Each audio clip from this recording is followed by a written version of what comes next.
Why would Broadcom target Qualcomm?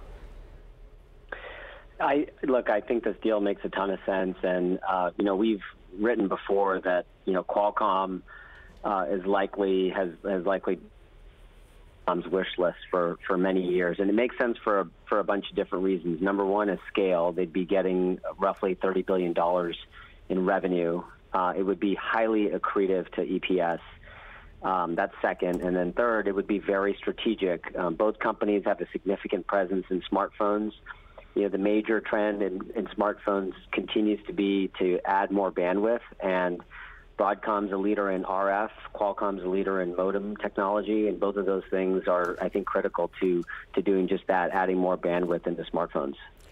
Brooke, I want to bring you in on this because with the brilliant crystal ball that you were holding yesterday, you looked at this announcement from President Trump with Broadcom bringing their headquarters to the United States and said they're clearly on the acquisition hunt here.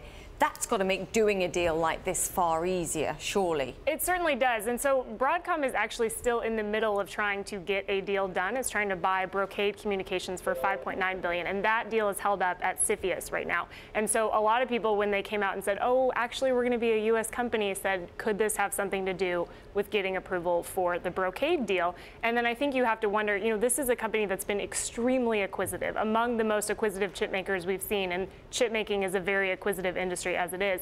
And so I think they had to be looking at the opportunities in the U.S. and the growth prospects that they saw there and thinking it will be a lot easier to proceed with M&A if we are a U.S. company. Yeah, regulated. Romit, talking about all of these acquisitions that Broadcom does, and this isn't just another acquisition because this is a gigantic acquisition.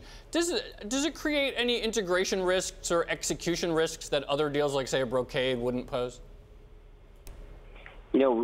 There's this saying on the street about Broadcom CEO Hock Tan, and it's in Hock Tan we trust.